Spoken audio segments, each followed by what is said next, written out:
কি হয়েছে রামপদদা? কোনো সমস্যা? সমস্যা মানে গ্রামের অবস্থাটা ভালো না সুশান্তদা। গত 6 মাস ধরে কেমন যেন একটা ভয় ভয় পরিবেশ। কিসের ভয়? চুরি ডাকাতি? না না, চুরি ডাকাতি নয়, কেমন যেন একটা অশরীরী কাণ্ড কারখানা। লোকে বলছে গায়ের ওই শ্মশানের ধারের বটগাছটার কাছে নাকি একটা খারাপ জিনিস ঘোরাফেরা করে। আরে রামপদদা, তোমরা এখনো সেই কুসংস্কার নিয়ে পড়ে আছো। ওসব তো মানুষের মন গড়া গল্প। মানছি দাদা, আমিও মানতাম, কিন্তু যা ঘটছে মানতে বাধ্য হচ্ছি। আমাদের রতনের ছোট মেয়েটা এই রাতে ঘুমোচ্ছিল, হঠাৎ কি হলো, সারা রাত শুধু ছটফট করলো, প্রলাপ বকলো। ডাক্তার দেখানো হলো, কিন্তু কোনো লাভ হলো না। ভোরবেলা দেখি শরীরটা ঠান্ডা হয়ে গেছে। ডাক্তার বলল শকে মারা গেছে। কিন্তু রতনের বউ বলছে মেয়ে নাকি ঘুমের মধ্যে বারবার বলছিল, ওই যে তান্ত্রিক, ওই বটগাছটার নিচে। এই তান্ত্রিক? কিসের তান্ত্রিক? কে সে?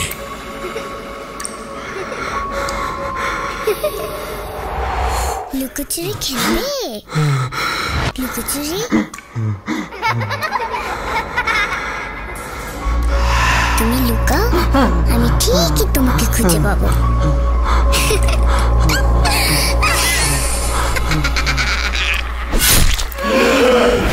ভূত.com with রাসেল। Welcome back. আপনাদের সবাইকে স্বাগত জানাচ্ছি। আমি রাসেল। আশা করছি আপনারা সবাই ভালো আছেন এবং ভালোর তলে আছেন। আমিও ভালো আছি আর ভালোর তলে আছি। যেভাবে লেখা আছে আমি সেভাবেই পড়ে শোনাচ্ছি। আসসালামু আলাইকুম রাসেল ভাই। আমি জানি আপনি সবসময় ভালোর তলে আছেন, তাই জিজ্ঞেস করলাম না। আমি 2010 সাল থেকে ভূত এফএম শুনে আসছি। দুঃখের বিষয় হলো আমি ভূত এফএম লাইভ শুনতে পারিনি, কারণ আমি একটা জব করি, ডাউনলোড করে শুনতে হয়। তবে এখন পর্যন্ত আপনার একটি এপিসোড আমি মিস করিনি। প্রথমে আমি ক্ষমা চেয়ে নিচ্ছি। আমার লেখাতে কোনো ভুল হলে ক্ষমার দৃষ্টিতে দেখবেন। আমি জানি না আপনার এবং লিসেনারদের কতটুকু সত্য মনে হবে, তবে যার সাথে ঘটে সেই বুঝে বাস্তবতা। দেরি না করে ঘটনায় চলে যাই। ঘটনাটি আমার চাচাতো ভাইকে নিয়ে। ওনার নাম বাবুল। তখন আমি ক্লাস 7-এ পড়ি। প্রায় 10-15 বছর আগেকার কথা। ঘটনাটি আমার বাড়িকে কেন্দ্র করে। আমাদের বাড়ির আয়তন প্রায় 10 বিঘার মতো। বাবুল ভাই হলেন আমার সবচেয়ে বড় চাচার ছেলে। তিনি অনেক সাহসী ছিলেন। আর আমাদের বাড়ি টিলা বাড়ি, যা চা বাগানের বাংলো বাড়ির মতো। তবে অনেকেই আমাদের বাড়ি মোকাম বাড়ি বলতেন, কারণ আমার বাবার দাদার আমলের আগে টিলার ওপরে 2টি গায়েবী পাথর আছে। আমার বাবা বলেছেন এটা নাকি গায়েবী, ওপর থেকে উড়ে এসেছে। তিনি শুনেছেন ওনার বাবার কাছ থেকে। পাথর 2টার মাঝখানে একটা গাছ, আজ পর্যন্ত কেউ চিনতে পারেনি কি গাছ। তবে মূল ঘটনাটা এই গাছকেই কেন্দ্র করে।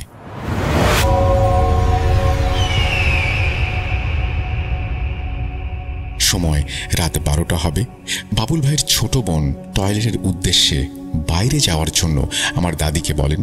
দাদির ভীষণ ঘুম পাচ্ছিল, তিনি ওঠেননি, তাই বাধ্য হয়ে তিনি একাই যান। প্রায় রাত 2টা বাজে। হঠাৎ দাদি ঘুম থেকে জেগে ওঠেন এবং দেখেন তার নাতনি এখনো আসেনি। তিনি বের হন এবং টয়লেটের দিকে যান, কিন্তু নাতনিকে পান না। তিনি চিৎকার করে বাড়ির সবাইকে খোঁজাখুঁজি করতে বলেন এবং তার কথায় সবাই টেনশনে পড়ে যান। হঠাৎ চিৎকার শোনেন সবাই টিলার ওপর। তখন রাত 4টা হবে। সবাই ছুটতে থাকেন এবং টিলার ওপর গিয়ে সবাই যা দেখেন তা দেখার জন্য তারা কেউ প্রস্তুত ছিলেন না। তারা দেখেন সেই গাছ, যার কথা আমি আগে বলেছিলাম, সেই গাছের ওপরে অজ্ঞান অবস্থায় তিনি পড়ে আছেন। কয়েকজন ধরে গাছ থেকে নামান তাকে।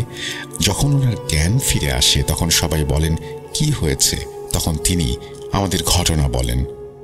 আমি যখন টয়লেটের জন্য বের হই তখন আমি দেখি আমার সামনে একজন সাদা শাড়ি পরা মহিলা, তার চোখ দিয়ে যেন রক্ত গড়িয়ে পড়ছে। আমি চিৎকার করছি, কিন্তু আমার গলা দিয়ে কোনো শব্দ বের হচ্ছে না।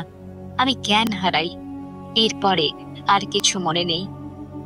এসব শুনে আমার বড় চাচা তিনি মসজিদের ইমাম সাহেবকে নিয়ে আসেন এবং প্রায় 15 মিনিট আমাদের ঘরের এক রুমে একা বসে তিনি কার সাথে যেন কথা বলেন। এরপর বের হয়ে আমার চাচাকে বলেন, আল্লাহর রহমতে উনি বেঁচে গেছেন। আপনাদের টিলার উপর যে গাছ আছে ওই গাছে একজন জিন বসবাস করে। আপনার মেয়ে 5 ওয়াক্ত নামাজ আদায় করে বলে জিনটি কিছু করতে পারেনি। এরপর ইমাম সাহেব কিছু পানি পড়ার তাবিজ দেন আর বলেন, মরা বাড়িতে গেলে তাবিজটা খুলে যেতে হবে। এর কিছুদিন পর সব ঠিকঠাক ছিল। হঠাৎ ইমাম সাহেব স্ট্রোক করে মারা যান। জানি না কেন ইমাম সাহেবের এমন হলো। তিনি কি সত্যি স্ট্রোক করেছেন নাকি অন্য কিছু? ইমাম সাহেব যে তাবিজটি দিয়েছেন, হঠাৎ আমার চাচাতো বোন পুকুরে গোসল করতে গিয়ে তা হারিয়ে ফেলে। এরপর থেকে শুরু হয় ভয়াবহ ঘটনা। রাতে তাকে খুঁজে পাওয়া যেত না। সকালে দেখা যেত সেই গাছের ওপরে অজ্ঞান অবস্থায় পড়ে আছে। রাতে আমার চাচাতো বোনকে বেঁধে রাখতে হতো। আবার অনেক দূর থেকে আরেকজন ইমাম সাহেবকে নিয়ে আসার পরিকল্পনা হলো এবং চাচা নিয়ে আসলেন। ইমাম সাহেব দেখে বললেন, আমার দ্বারা হবে না। কারণ জানতে চাইলে প্রথমে রাজি ছিলেন না বলার জন্য, তবে শেষে বলতে বাধ্য হলেন। ইমাম সাহেব বললেন, আগে যে আপনার মেয়ের সাথে ঘটনাটি ঘটেছিল সেই জিন খুব শক্তিশালী, যার কারণে ইমাম সাহেবকে ওই জিন মেরে ফেলেছে। এই কথা শুনে আমরা সবাই অবাক। ইমাম সাহেব আরও বললেন, আমার দ্বারা হবে না, আমি একজনের কথা বলি, উনি পারবেন। আমার চাচা ওনাকে আনার জন্য 2 বার গেছেন। অবশেষে তাকে ইন্ডিয়ায় পাওয়া যায় এবং জানা যায় 5-6 দিন তার লাগবে এখানে আসতে। ঘটনা কি শেষ? না, সবেমাত্র শুরু। আগেই বলেছিলাম মেইন ঘটনা আমার চাচাতো ভাই বাবুলকে নিয়ে, মনে আছে আপনাদের? শুনুন। তিনি তার বোনের অসুস্থতা বা এই অবস্থা সহ্য করতে না পেরে সেই গাছ কাটতে যান। রাগের মাথায় গাছের একটি ডাল কাটতে গিয়ে তার হাত ভেঙে যায় এবং হাত থেকে দা ছিটকে পড়ে। এরপর চাচা গালিগালাজ করেন। 1 ঘন্টার ভেতর তার হাত ফুলে যায়। এক্স-রে করেন, ডাক্তার রিপোর্ট দেখে বলছে হাত ভাঙেনি। কিছুদিনের ভেতরে বাবুল ভাইয়ের হাতে পচন ধরে। অনেক ওষুধ খাওয়ার পরেও ঠিক হয় না। হঠাৎ চাচার কাছে খবর এলো যে হিন্দু তান্ত্রিক, মানে যেই তান্ত্রিককে আনার কথা ছিল, তিনি দেশে এসেছেন।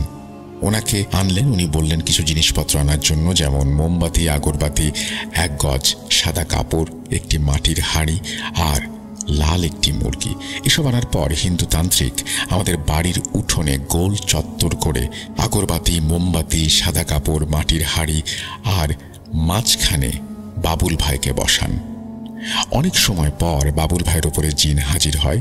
উনি ছেলে অথচ মেয়ে কণ্ঠে কথা বলতে শুরু করেন। সবাই অবাক। হিন্দু তান্ত্রিক বলেন, তুই মেয়েটার জীবন কেন নষ্ট করতে চাস আর কেন ছেলেটার সঙ্গে লাগলি? সে বলে, এই গাছে আমি থাকি প্রায় 200 বছর ধরে। ওর বাবা আমার মেয়েকে মেরে ফেলেছে। আমি ওকে বলেছি তোর মেয়েকে আমি মারব। এই জন্য সুযোগের অপেক্ষায় ছিলাম, কিন্তু ও আমাকে মারার জন্য আরেকজনকে নিয়ে এসেছিল। তাকে মেরে ফেলেছি আমি। এরপরে ওর ছেলেকে মারব। হিন্দু তান্ত্রিক বললেন, তুই কি চাস? ছেড়ে চলে যা। সে কোনো মতে রাজি হয় না। হিন্দু তান্ত্রিক তবুও চেষ্টা চালিয়ে যায় এবং এক পর্যায়ে সেই জিন রাজি হয়। লাল যে মোরগ ছিল সেটাকে মেরে সে চলে যায়। আপনারা কি একটা কথা বুঝলেন? ঘটনাটা কি?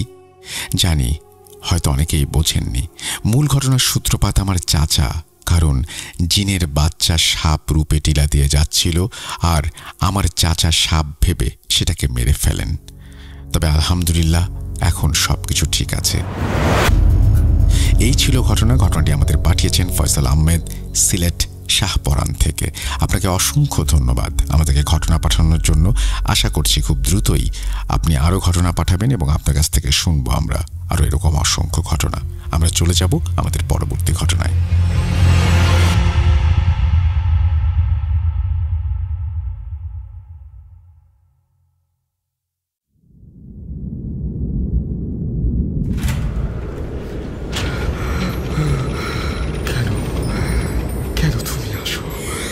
আমি শুধু তোমার সাথেই থাকতে চাই।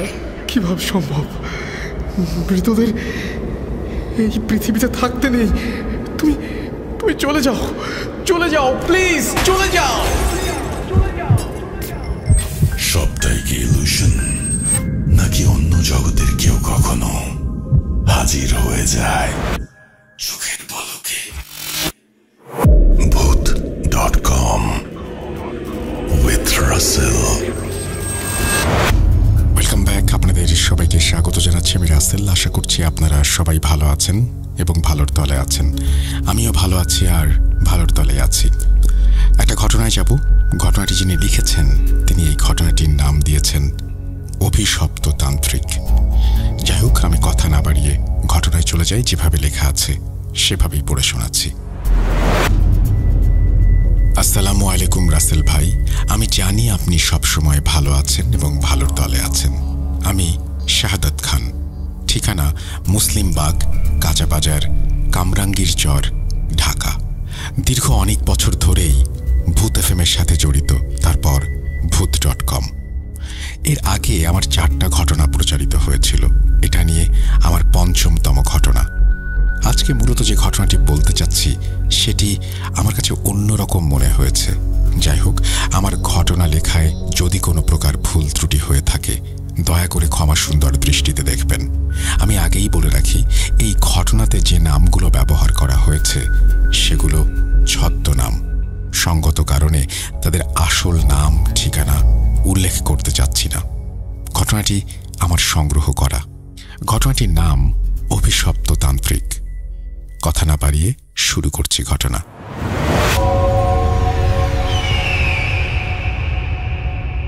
আষাঢ়ের শেষ দিক।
হলুদ আলো ছড়িয়ে পড়ল, কিন্তু সেই আলোও যেন বাইরের গভীর অন্ধকারকে দূর করতে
সে তন্ত্রের নামে মানুষের সর্বনাশ করত, গায়ের গরিব মেয়েদের ওপর নজর দিত।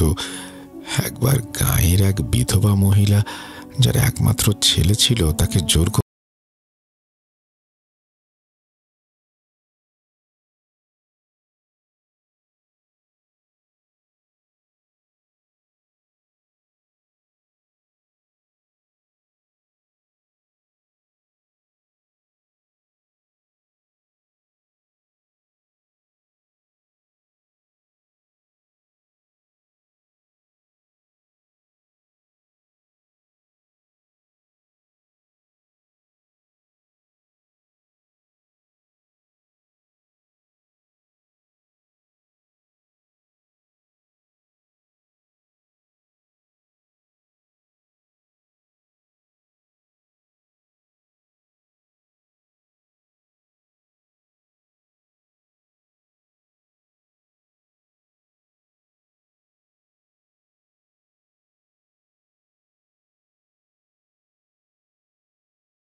সুশান্ত তবুও নিজেকে সামলাতে পারল না।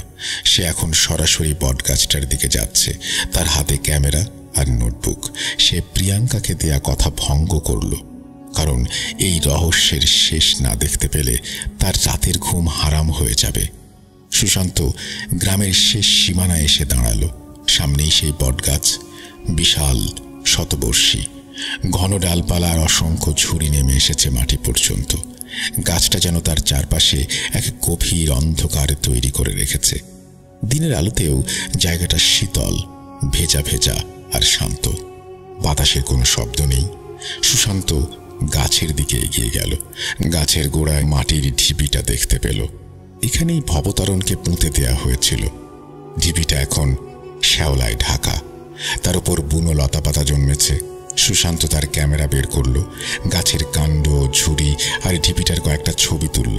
সে চারপাশে বাতাসটা অনুভব করল। এই বাতাস কেমন যেন ভারী, যেন হাজারটা অব্যক্ত কথা এই বাতাসে মিশে আছে। সে ভাবল, যদি কেউ এই অভিশাপের গুজব ছড়িয়ে এই খুনগুলো করে, তবে সে কি এই আশেপাশে লুকিয়ে থাকে? হঠাৎই সুশান্তের নজরে এলো বটগাছের পেছনের একটা ঝুড়ির গোড়ায় কিছু একটা অস্বাভাবিক জিনিস, অনেকটা পুরনো কাপড় বা ছেঁড়া বস্তার মতো। সে সাবধানে এগিয়ে গেল। সে দেখল ওটা একটা ছেঁড়া জীর্ণ কাপড়, যেন বহু বছর মাটির নিচে ছিল বা কোনো বদ্ধ জায়গায় পচে গেছে। কাপড়টা থেকে একটা মিষ্টি বুনো গন্ধ আসছে। সুশান্ত নোটবুকে গন্ধের বিবরণ লিখে নিল। তখনই তার মনে পড়ল মদনের কথা। রাতে বটগাছের পাশ থেকে নাকি মিষ্টি একটা গান ভেসে আসে, মিষ্টি গন্ধ। তবে কি এই গন্ধের সাথে গানের কোনো যোগ আছে? কোনো মাদক, কোনো রাসায়নিক যা মানুষকে সম্মোহিত করে বটতলায় নিয়ে আসে? সুশান্ত সাবধানে কাপড়ের টুকরোটা হাতে নিল। জিনিসটা খুব ঠান্ডা, যেন এখনই মাটি থেকে তোলা হয়েছে। সে সেটাকে একটা প্লাস্টিকের ব্যাগে ভরে নিল। ঠিক সেই মুহূর্তে সে গাছের পেছন দিক থেকে একটা ফিসফিসানি শুনতে পেল, খুব মৃদু কিন্তু স্পষ্ট, যেন কেউ তার কাছাকাছি কথা বলছে। কিন্তু সেখানে কেউ নেই। সুশান্ত দ্রুত চারপাশে তাকালো, শুধু বটগাছ আর তার অন্ধকারের ছায়া। ফিসফিসানিটা অস্পষ্ট, ফিরে যা, ফিরে যা। সুশান্তের গায়ের লোম দাঁড়িয়ে গেল। সে সাংবাদিক, সে জানে এগুলো মানুষের মনের ভুল, বাতাসের খেলা হতে পারে, কিন্তু এই ফিসফিসানিটা এত স্পষ্ট ছিল যে তাকে অবিশ্বাস করা কঠিন। সে নিজেকে শক্ত করল। সুশান্ত বলল, কেউ আমাকে ভয় দেখাচ্ছে, কেউ এই জায়গাটা খালি রাখতে চায়। সে দ্রুত ঢিবিটার কাছে গিয়ে মাটিটা খুঁটিয়ে দেখতে লাগলো। এই মাটি কি সত্যিই 15 বছর আগে খোঁড়া, নাকি সম্প্রতি কেউ এখানে এসেছে? সুশান্ত দেখল ঢিবির একটা কোণে মাটিটা একটু আলগা, যেন কেউ সম্প্রতি অল্প কিছু মাটি সরিয়ে আবার ঢেকে দিয়েছে। সুশান্তের গায়ে কাঁটা দিয়ে উঠল। সেই আলগা মাটিটা সরাতেই তার হাতে কিছু একটা শক্ত জিনিস ঠেকল। সে সাবধানে জায়গাটা আরো খুঁড়ল। বেরিয়ে এলো একটি ধাতব পাত্রের ভাঙা অংশ। কিন্তু এই পাত্রের বিশেষত্ব হলো এর গায়ে কিছু অদ্ভুত চিহ্ন আঁকা, তন্ত্র সাধনার প্রতীক, যা সুশান্ত আগে দেখেনি। সুশান্ত পাত্রের ভাঙা অংশটা হাতে নিল। সঙ্গে সঙ্গে তার মনে হলো চারপাশের তাপমাত্রা যেন হঠাৎ করে আরো কয়েক ডিগ্রি কমে গেল। তার হাত পা হিম হয়ে গেল। ঠিক সেই সময় গাছের ওপরের একটা ডাল যেন বিকট শব্দে মট করে ভেঙে গেল এবং গাছ থেকে একটা তীব্র বুনো গন্ধ ছুটে এলো, যা তার আগের মিষ্টি গন্ধের ঠিক বিপরীত। এটা পচা মাংস বা বহুদিনের জমে থাকা বিষাক্ত কোনো কিছুর গন্ধ। সুশান্ত দ্রুত সেখান থেকে সরে এলো। এবার সে নিশ্চিত এখানে যা ঘটছে তার পেছনে শুধু কুসংস্কার নয়, বরং কেউ ইচ্ছে করে এই ভয়ের আবহ তৈরি করছে। কিন্তু এই ঠান্ডা, এই ফিসফিসানি এবং এই গন্ধ, এগুলো কি শুধুই মানুষের কারসাজি?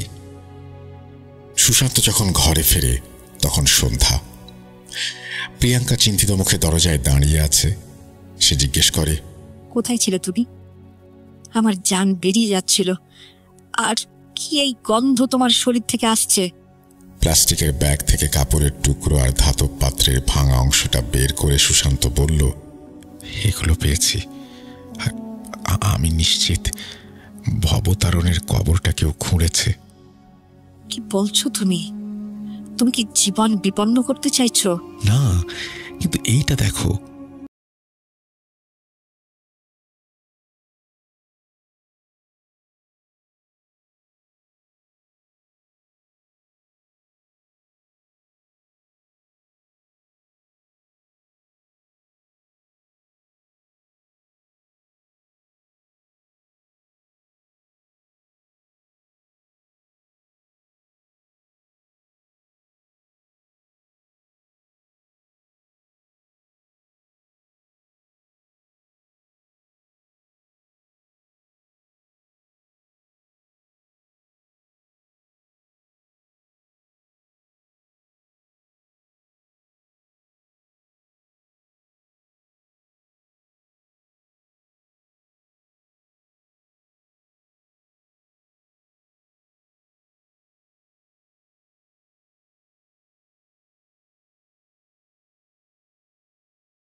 নামে কোনো রাসায়নিক বা বিষক্রিয়া করছে।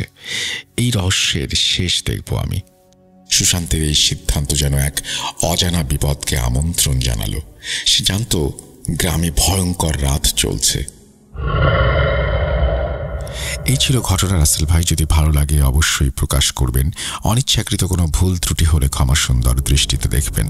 সবাই সুস্থ থাকুন। আমি আপনাকে শুধু একটাই প্রশ্ন করব, সেটা হচ্ছে এই ঘটনার শেষে আসলে কি হয়েছিল, কারণ এখানে শেষটা দেয়া নেই এবং শেষ থাকাটা খুব জরুরি। কার কি হয়েছিল সেগুলো একটু জানতে চাই এবং এই লেখাটা একটু অন্যরকমভাবে আপনি লিখেছেন। পরবর্তী ঘটনায় যাওয়ার আগে ছোট্ট করে বলি যে আমরা শাহাদাত সাহেবকে জিজ্ঞেস করেছিলাম যে তিনি তো আমাদের রেগুলার ঘটনা পাঠান, এই ঘটনাটা একটু অন্যরকম কেন। তিনি যেটা জানিয়েছেন সেটা হচ্ছে এই ঘটনাটি তিনি সংগ্রহ করেছেন তার পশ্চিমবঙ্গের এক বন্ধুর কাছ থেকে, সেই জন্যই ঘটনাটার ধারা বিবরণ একটু অন্যরকম। তার পশ্চিমবঙ্গের বন্ধুই লিখে পাঠিয়েছেন ঘটনাটি। আশা করছি আপনারা সেটা বুঝতে পেরেছেন এবং প্রথম থেকে শেষ পর্যন্ত উপভোগ করেছেন ঘটনাটি। আমরা চলে যাব আমাদের পরবর্তী ঘটনায়।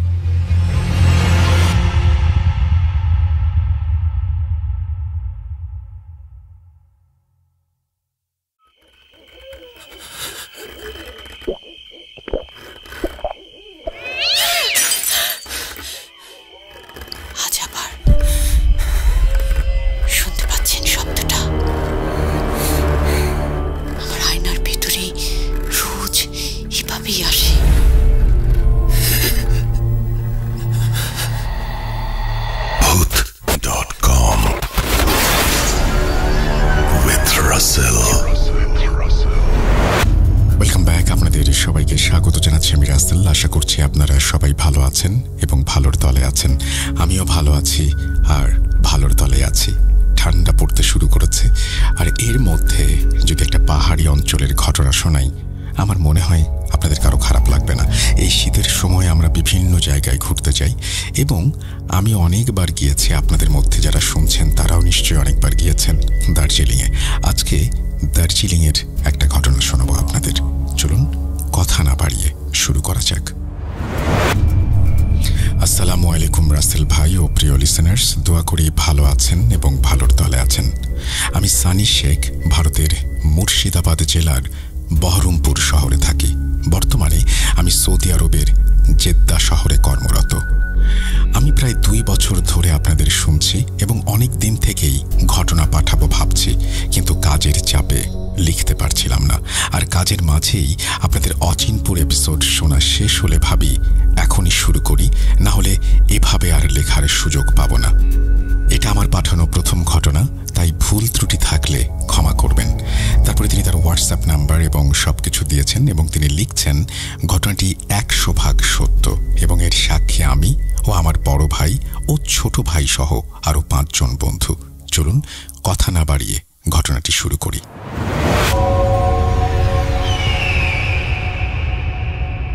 করোনার জন্য অনেকদিন ঘুরতে কোথাও যাওয়া হচ্ছিল না, তাই লকডাউন শেষ হতেই ভাইদের সহ আরো 5 জন বন্ধু মিলে প্ল্যান করলাম দার্জিলিং ঘুরতে যাব বাইক নিয়ে। সময়টা 2021 একাদশীর সকালে। সবাই মিলে বেরিয়ে পড়লাম সকালে। প্রায় যখন বিকেল 5টা তখন আমরা দার্জিলিংয়ের ম্যালে পৌঁছালাম। এখন বাকি হোটেল খোঁজা, কিন্তু যেহেতু পুজোর একাদশী তাই দার্জিলিংয়ে পা রাখার জায়গা নেই, হোটেল তো দূরের কথা। যারা পুজোর সময় দার্জিলিংয়ে গিয়েছেন তারা বুঝবেন। বড় ভাই আমাদের টিমের লিডার ছিলেন, তাই উনি চিন্তিত হয়ে তার এক বন্ধুকে ফোন করলেন যে দার্জিলিং একটা হোটেলে কাজ করত এবং জানালো এই সময় হঠাৎ রুম পাওয়া খুবই অসুবিধাজনক। তাই সে কিছুক্ষণ সময় নিল। কিছুক্ষণ পরে বন্ধুটি ফোন করে বলল একটা হোটেল আছে যেখানে 2টা রুম পাওয়া যাবে, তবে তা ম্যাল টাউন থেকে দূরে এবং পাহাড়ের একদম উঁচুতে। হোটেলের নাম, যাই হোক আমি হোটেলের নামটা বলছি না। আমরা সবাই রাজি দেখে বড় ভাইও রাজি হয়ে গেলেন। লোকেশন পেয়ে আমরা সব বাইক নিয়ে চললাম সেদিকে। বড় ভাই সবার ডকুমেন্টস নিয়ে হোটেলে চেক ইন করলো। আমরা দোতলাতে 2টা রুম পেলাম। 8 জন মানুষ, 4 জন করে থাকতে হবে। তবে রিসিপশনিস্ট আমাদের জানিয়ে দিলেন তার বাড়ি পাশেই, তাই সে রাতে চলে যাবার সময় হোটেল লক করে চলে যায় বাইরে থেকে, আবার 3টায় চলে আসে। একজন সিকিউরিটি থাকে ভেতরে, কোনো দরকার হলে তাকে জানাতে হবে। আর একটা বিষয় জানালেন যে এই হোটেলে 3 তলায় ওঠা নামা একদম মানা, কারণ ওপর তলায় প্রায় 8 বছর আগে একটা খুন হয়েছিল। তারপর থেকে 1 বছর বন্ধ থাকে এই হোটেলটি, কিন্তু কিছুদিন হলো আবার চালু হয়েছে। কিন্তু 3 তলা এখনো বন্ধ, কারণ কিছুদিন আগে একটা কাপল ছিল ওখানে, কিন্তু তারা 12টার পর হঠাৎ করে ভয় পেতে শুরু করে। পরের দিন তাদেরকে রুমে অজ্ঞান অবস্থায় পাওয়া যায়। এবং তাদের কাছ থেকে জানা যায় যে তারা অনেক খারাপ কিছুর উপস্থিতি টের পেয়েছে। এসব শুনে আমাদের সবার মুখ শুকিয়ে যায়। তবে যেহেতু রুম পাচ্ছিলাম না, তাই রাজি হয়ে থাকতে আমরা আমাদের লাগেজগুলো রুমে নিয়ে যাবার সময় হোটেলটার মেঝে দেখলাম পুরো কাঠের তৈরি এবং খুব সুন্দর করে পালিশ করা, এবং পুরনো যুগের অনেক নারী মূর্তি সাদা রঙের, এবং সিঁড়িতে উঠতে উঠতে একটা চিতাবাঘের মাথার মমি দেয়ালে আটকানো। তবে 2 তলায় উঠে তখন 3 তলার কথা ভেবে আমাদের গা কাঁটা দিয়ে উঠছিল। এরপর সবাই নিজেদের রুমে গিয়ে ফ্রেশ হয়ে ডিনারের জন্য বেরিয়ে পড়লাম মেলে। তারপর ডিনার শেষ করে সবাই ফিরে এসে বড় ভাইদের রুমে গল্প করতে শুরু করলাম। রাত প্রায় 9:30। এতক্ষণ কোনো সমস্যা ছিল না। এবার শুরু হলো আসল ঘটনা। আমাদের গল্পের মাঝে হঠাৎ সাজিদ বলে উঠল, কিরণদা, মানে আমার বড় ভাই, আমার তো মনে হচ্ছে না এখানে কোনো ভুতুরে ব্যাপার আছে। ম্যানেজার আমাদের অযথা ভুলভাল গল্প শোনালো। আর যদি ভূত থেকেই থাকে তাহলে চলো একটা গেম হয়ে যাক। বাজি লাগবে, 3 তলা থেকে ঘুরে আসবো। আমি আর সোহেল আর সিটু যদি পারি তাহলে কালকে বাইকের তেল আর রুমের খরচ তোমাদের। একথা শুনে আমি একটু বিরক্ত বোধ করলাম। বলে রাখা ভালো, আমাদের গ্রুপে আমি একমাত্র যে সব রাইডে হোটেলে পৌঁছে বাকি সব নামাজ পূরণ করি। আর একটু ধার্মিক, তাই পাহাড়ের জিনের ব্যাপারে আমি বিশ্বাসী, এবং বাকিদের এই জ্ঞান না থাকায় তারা জিনে বিশ্বাসী করে না। আমি ব্যতীত সবাই তাদের এই বাজি লাগানোতে রাজি হয়ে গেল, কিন্তু আমি তাদের বারবার মানা করেছিলাম। কেউ আমার কথা না শোনায় আমি একটু রাগই করে বসে রইলাম। তারপর তারা 3 জন ওপর থেকে ঘুরে এসে আমাদের যে বর্ণনা দিল সাজিদের ভাষায়, কিরণ ভাই, সব ভাওতা মিথ্যে মনে হচ্ছে আমার। আমরা দেখো ওপর থেকে ঘুরে এলাম, কিছু নেই, শুধু ওপরে কাঠগুলো মনে হয় খারাপ হয়ে গেছে, তাই একটু ক্যাঁচ ক্যাঁচ শব্দ হচ্ছিল। আর ঘরগুলো সব লাগানো। বারান্দাটায় একটা হালকা হলুদ লাইট জ্বলছে, যা একটু ডিস্টার্ব করছে, মানে জ্বলছে আবার নিভছে। এবার আমাদের খরচ দেবে তোমরা কিন্তু কাল। তারপর আরো কিছুক্ষণ গল্প করে সবাই নিজেদের রুমে ঘুমাতে চলে গেল। আমি রোজ রাতে দোয়া পড়ে এবং সূরা বাকারা পড়ে তারপর ঘুমাই। আমার ঠান্ডার জন্য আমি লেপ নিয়ে ঘুমাচ্ছিলাম। প্রায় রাত 2:30টায় হঠাৎ আমার বন্ধু ওয়াসিম রুমের লাইট জ্বালিয়ে দিল, এবং আমি আর রিয়াজ বিরক্ত হয়ে উঠে বসলাম।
অন্তত ভোর হওয়া পর্যন্ত।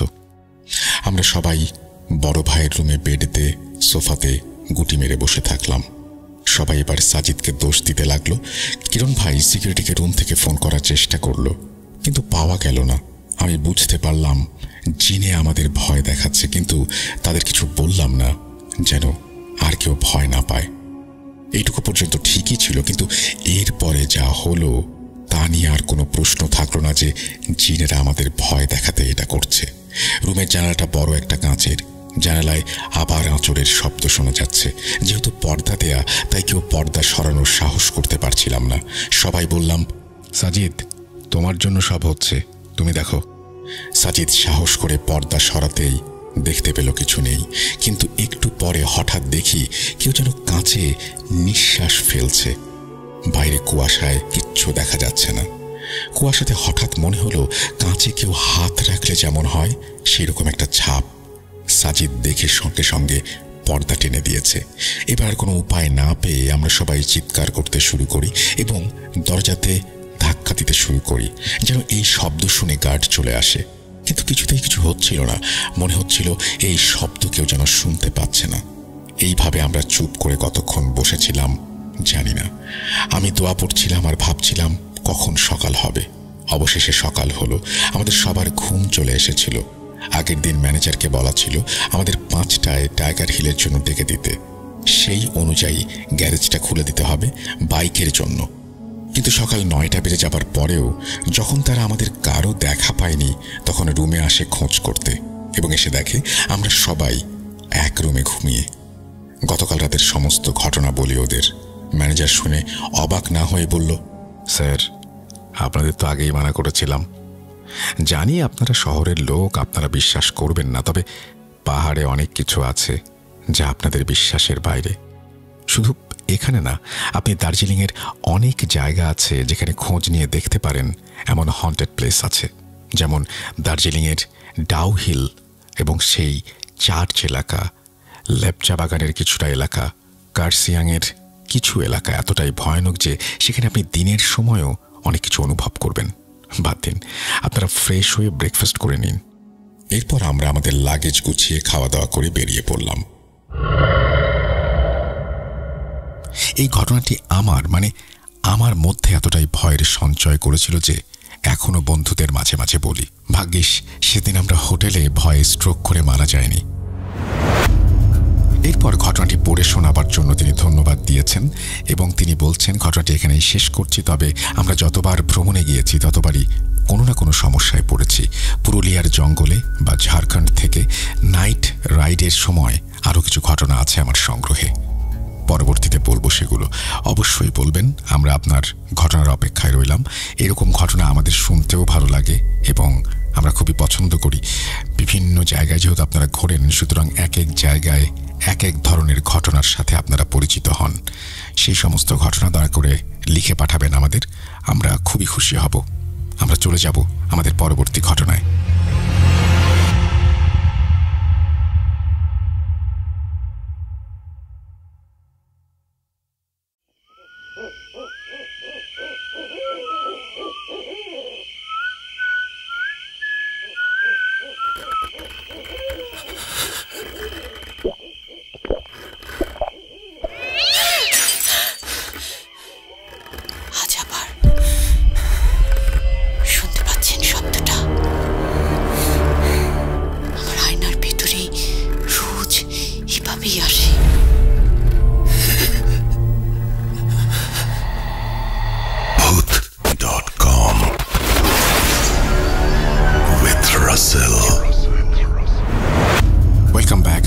সবাইকে স্বাগত জানাচ্ছি আমি রাসেল। আশা করছি আপনারা সবাই ভালো আছেন, ভালোর দলে আছেন। আমিও ভালো আছি আর ভালোর দলে আছি। বৃহস্পতিবার এবং শুক্রবারের পরে আরও একদিন যাদের ইচ্ছে করে ভয়ের রাজ্যে হারিয়ে যেতে, তাদের জন্যই আমাদের আজকের এই বিশেষ আয়োজন। চলুন কথা না বাড়িয়ে শুরু করি। যেভাবে লেখা আছে সেভাবেই পড়ে শোনাচ্ছি। মসজিদের ভেতর এত রাতে কে নামাজ পড়ে, আর আমাদের দিকে কেন তেড়ে আসছিল তারা? আসসালামু আলাইকুম রাসেল ভাই, আশা করি আপনি ভালো আছেন আর সব সময় ভালোর দলেই থাকেন। আমি আপনার অনেক বড় একজন ভক্ত বা নিয়মিত শ্রোতা বলতে পারেন। কোনো এপিসোড আমি বাদ দিইনি। এরপরে তিনি তার নাম, ঠিকানা সবকিছু বলে তার ঘটনা শুরু করেছেন। আমি সরাসরি তার ঘটনায় যাচ্ছি। নাম যেহেতু তিনি উল্লেখ করতে নিষেধ করেননি, সুতরাং আমি নামটি বলছি। তিনি ওয়ালিউল্লাহ মুন্সি। তারপর তিনি লিখছেন,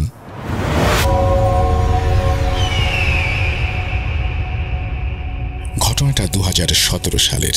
এমনই কোনো এক মাঝরাতে ঘুম থেকে উঠে আমার মা ঘর থেকে বের হন ওয়াশরুমে যাওয়ার জন্য। ওয়াশরুম কিছুটা দূরে থাকায় আম্মু হাতে হ্যারিকেন নিয়ে ওয়াশরুমে যান। এই ওয়াশরুমের ঠিক বাম দিকেই আমাদের মসজিদ, যেখানে আমরা মক্তবে পড়তাম। আম্মু যখন ওয়াশরুম থেকে বের হন তখন মসজিদের ভেতরে আলো জ্বলতে থাকে। এটা দেখে আমার আম্মু ভয় পেয়ে তাড়াতাড়ি ঘরে এসে পড়েন। পরে আব্বুকে সব খুলে বলার পরে আব্বু মুচকি হাসি দিয়ে বলেন, তুমি দেখতে চাও এই আলো আসলে কিসের আলো? তখন মায়ের মনে কৌতূহল জাগে, কিসের আলো এটি? আম্মু আব্বুকে জানালেন তিনি দেখতে চান রহস্য কি। তখন বাবা বললেন, আমি যেভাবে বলবো ঠিক সেইভাবে আমার সাথে আসবে। আরেকটা কথা, কোনো আওয়াজ করবে না, কথা বলবে না, এতে বিপদ হতে পারে। আম্মু ঠিক আছে বলে আব্বুর সাথে চলতে শুরু করলো। আব্বু যখন ঠিক মসজিদের পাশে জানালার কাছে আসলো তখন জানালাটা অটোমেটিক খুলতে শুরু করলো। একবার খোলে, একবার বন্ধ হয়। এভাবে অনেকক্ষণ চলল। জানালাটা হালকা থামার পর আব্বু আড়াল থেকে বের হয়ে আসলো। আম্মুর হাত ধরে বলল, তুমি কোনো কথা বলবে না, ধীরে ধীরে এগিয়ে যাবে। জানালার কাছে গিয়ে যা দেখলো তা দেখার জন্য আম্মু মোটেও প্রস্তুত ছিল না। দেখতে পেল সাদা পাঞ্জাবি পরা অনেক লম্বা একটা লোক নামাজ পড়ছে। তখন আম্মু আব্বুকে বলল, কে উনি? সেই কথা শুনে ফেলেছিল অবয়বটা। তারপর ওই সাদা পাঞ্জাবি পরা অবয়বটা তাকানোর সাথে সাথেই তারা যা দেখল তার জন্য তারা প্রস্তুত ছিল না। দেখল তার চেহারায় মাংস বলতে কিছু ছিল না। আব্বু সাহসী থাকায় ওই জায়গা থেকে আম্মুকে নিয়ে দৌড়ে চলে আসে। পরে আব্বু আম্মুকে বলল, এটা আসলে একটা জিন ছিল, গভীর রাতে নামাজ পড়ছিল। আমি প্রায় রাতেই সব দেখি, আমার দেখে দেখে অভ্যেস হয়ে গেছে। কিন্তু তোমাকে নিয়ে যখন গেলাম তখন তোমার আওয়াজে সম্ভবত সে বিরক্ত হয়েছে, এই জন্য রাগে সে আমাদের দিকে তেড়ে আসছিল। আল্লাহ বাঁচিয়েছেন। এই বলে আম্মু থামলেন। কি ভাবছেন ঘটনা শেষ? ঘটনা এখানে শেষ হলে ভালো হতো, কিন্তু হয়নি। এটা সিলেক্টেড হলে ঘটনার পরের অংশ লিখে পাঠাবো। এই বলেই তিনি তার ঘটনা শেষ করেছেন। আমরা পড়লাম প্রথম অংশটি এবং দ্বিতীয় অংশের জন্য আমরা অপেক্ষা করব। তো এই ছিল আমাদের আজকের ঘটনা। আশা করছি আপনাদের ভালো লেগেছে। যদি ভালো লাগে অবশ্যই আমাদের জানাবেন, ভালো না লাগলেও জানাবেন। আমরা চলে যাব, আজকের মতো ফিরে আসবো আবারও আগামী রবিবারে। সেই পর্যন্ত সবাই ভালো থাকুন, সুস্থ থাকুন, মোস্ট ইম্পর্টেন্টলি ভূত.com এর সাথে থাকুন। আল্লাহ হাফেজ।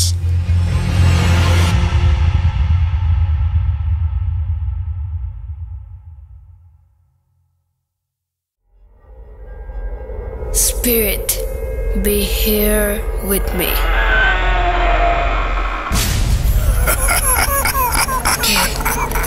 কে তুমি? Bhoot.com. The fear returns with Russell.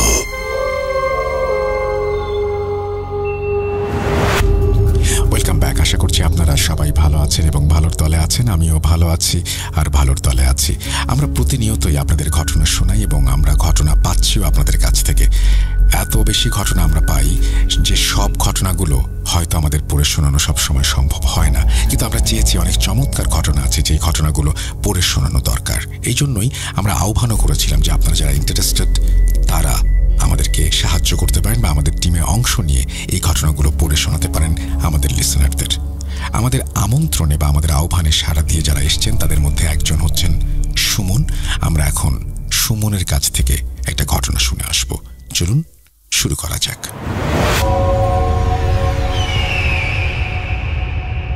আসসালামু আলাইকুম ডিয়ার রাসেল ভাই, আশা করি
আলাইকুম।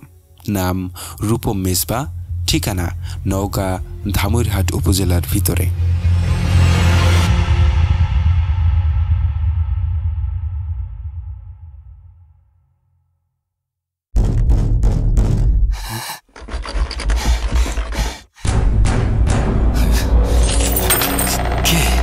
আমি অশরীরী, দেখতে পাবে না কবু। এত কাল ধরে শুনছো, শুনতে কি পাও না তবু?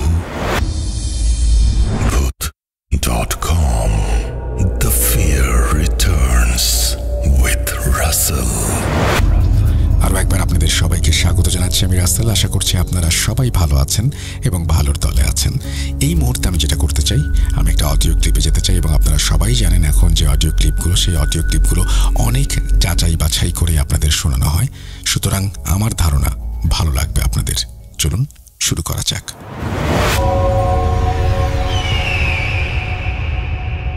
আসসালামু আলাইকুম।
কিছুই আল্লাহর মালিক। তো এই আর কি মেইনলি আসলে ঘটনা ছিল আর কি। তো যদিও ঘটনা অত ভয়ঙ্কর এখানে কিছুই নাই আর কি, তবে আমার আম্মুর সাথে যা ঘটছে তাই আর কি, বানায় কোনো কিছু বলি নাই, বলার কিছু নাই। এটা একটা আশা করি শিক্ষণীয় ঘটনা। তো এই আর কি ব্যাপার। তো যদিও আমি এখন পর্যন্ত ভূত.com আপনাদের এপিসোড একটাও শুনি নাই, এখন পর্যন্ত আমি ভূত FM এর রেকর্ডেড এপিসোডগুলো শুনি আর কি। তবে আমি আপনাদের ফেসবুক পেজের মাধ্যমে জানতে পারলাম যে আপনারা ঘটনা পাঠানোর ব্যবস্থা করছেন, অডিও ক্লিপ পাঠানোর ব্যবস্থা করছেন, যার কারণে আমি পাঠাচ্ছি। আশা করি যদি ভালো লাগে অবশ্যই প্লে করে শোনাবেন ইনশাল্লাহ। ভূত.com আপনাদের এই প্রোগ্রাম আশা করি আরো এগিয়ে যাক, আরো দীর্ঘজীবী হোক ইনশাল্লাহ। সকল লিসেনারদেরকে জানাই আমার অন্তরস্থল থেকে শুভেচ্ছা। আসসালামু আলাইকুম ওয়া রাহমাতুল্লাহি ওয়া বারাকাতুহু।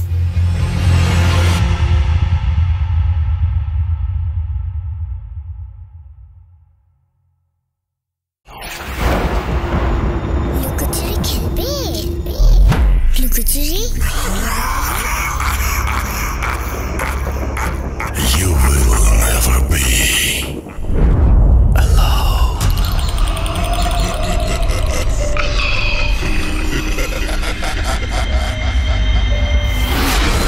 Voot.com. The fear returns with Russell. আরও একবার আপনাদের সবাইকে স্বাগত জানাচ্ছি। আমি রাসেল। আশা করছি আপনারা সবাই ভালো আছেন, ভালোর দলে আছেন। আমিও ভালো আছি, ভালোর দলে আছি। এইবারে আমরা আরও একটি অডিও ক্লিপে যাব। আশা করছি এই অডিও ক্লিপটিও আপনাদের ভালো লাগবে। চলুন শুরু করি। আসসালামু আলাইকুম রাসেল ভাই, আশা করি ভালো আছেন। আপনি সবসময় ভালোর দলে। আমি ইমরান, সিরাজগঞ্জ থেকে বলছি। এটা আমার ফার্স্ট ঘটনা। যদি ভালো লাগে অবশ্যই ভূত.com ঘটনাটা শেয়ার করবেন। তো কথা না বাড়িয়ে আমি সরাসরি ঘটনায় চলে যাচ্ছি। তো ঘটনাটা আমার বাবা এবং আমার মামাকে কেন্দ্র করে। তো ঘটনাটা হচ্ছে আমার বোন যখন জন্মগ্রহণ করে। ঘটনাটা আপনাদের 2000 থেকে 2001 সাল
ঘুমাইছিল, পরে যে মামা ডাইকে উঠাইছে সবাইকে।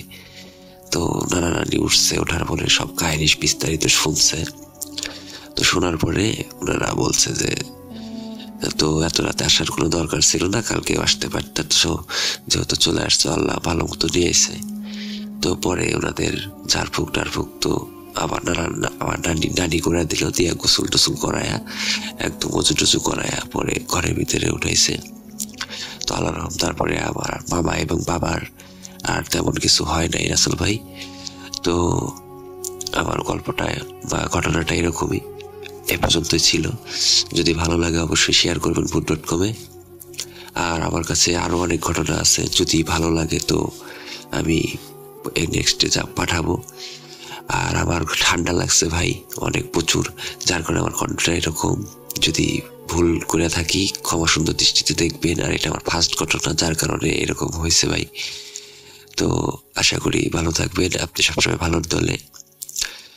আর যদি গল্প সিলেক্ট হয় অবশ্যই ভূত.com-এ শেয়ার করবেন। আসসালামু আলাইকুম।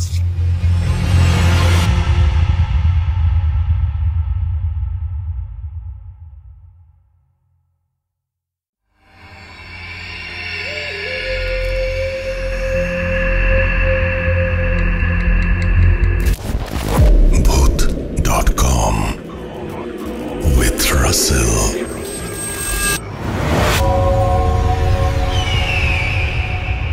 আসসালামু আলাইকুম রাসেল ভাই, জানতে চাচ্ছি কেমন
রাশেদ, এইসব বিষয় নিয়ে ঠাট্টা করবি না। তারপর জঙ্গল পার করে যখন নদীতে নামলাম, নদীর মাঝ বরাবর এসে আমার পা হঠাৎ যেন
তোর সাথে কোনো একটা কিছু হচ্ছে। আমি তখন বলতে লাগলাম, এই চল দেখি রাশেদের কিছু হলো নাকি। এরপরে এই তো আমরা তোর দিকে ফিরে আসলাম, আর এসেই দেখি তোর এই অবস্থা। এরপর আমরা বাড়ির দিকে রওনা হলাম। বাড়িতে এসে সেদিন রাতে আর ঘুম হলো না। গায়ে প্রচণ্ড জ্বর নিয়ে কোনো মতে রাতটা পার করলাম। সকালে উঠে দেখি দাদা আমার পাশে বসে আছে। দাদা বলল, সত্যি করে বলতো কাল রাতে তোর সাথে কি হয়েছে? আমি থতমত খেয়ে বললাম, না তো দাদু, তেমন কিছু তো হয়নি। এরপর দাদু বলল, কাল রাতে যখন আমি শুয়ে পড়েছিলাম, ঘুমিয়ে পড়ার পর আমি স্বপ্নে দেখলাম একটি অবয়ব আমার সামনে এসে মোটা এবং কর্কশ গলায় বলল, যদিও তোর নাতিকে কাল ছেড়ে দিয়েছি, তবে যদি তোর নাতিকে ভালো দেখতে চাস তাহলে কাল ওখানে মোরগ পোলাও দিয়ে আসিস। এর পরের দিন দাদু ওখানে গিয়ে বড় একটি মোরগ আর পোলাও দিয়ে এসেছিল। এরপর থেকে আমি মোটামুটি সুস্থ হয়ে গিয়েছিলাম। আমার আর কোনো সমস্যা হয়নি। রাসেল ভাই, এই ছিল আমার মামার সাথে ঘটে যাওয়া একটি ঘটনা। পরিশেষে একটি কথাই বলতে চাই, বিশ্বাস করা বা না করা একান্তই আপনার নিজের ব্যাপার। আসলে আমাদের অগোচরে প্রতিনিয়তই অদেখা কত ঘটনাই না ঘটে, যা বিজ্ঞান দিয়ে এবং নিজের স্বাভাবিক মস্তিষ্ক দিয়ে বিচার করা সম্ভব নয়। গল্পটা পড়ে শোনানোর জন্য আপনাকে অসংখ্য ধন্যবাদ। আমি মুন্না এবং আমার ভাগ্নে সজীব। ঠিকানা জেলা নওগাঁ, থানা বদলগাছি। আপনাদের সবাইকে অসংখ্য ধন্যবাদ এতক্ষণ পর্যন্ত আমাদের সঙ্গে থাকার জন্য। বুঝতে পারছেন আমাদের বিদায় নেবার সময় হয়েছে। আজকের মতো বিদায় নিচ্ছি। ফিরে আসবো আবারও আগামী শুক্রবারে, এবং তার আগে বৃহস্পতিবারে, এবং তার আগে মঙ্গলবারে, এবং তার আগে রবিবারেও। সুতরাং বুঝতেই পারছেন যে পুরো সপ্তাহ জুড়েই নানান ধরনের আয়োজন থাকে ভূত.com-এ। আর সেই কারণেই যারা এখনো পর্যন্ত আমাদের চ্যানেলটি সাবস্ক্রাইব করেনি, অনুগ্রহ করে সাবস্ক্রাইব করে ফেলুন এবং অবশ্যই বেল আইকনটি ক্লিক করতে ভুলবেন না। আমরা আজকের মতো বিদায় নিচ্ছি। আবারও কথা হবে। আল্লাহ হাফেজ।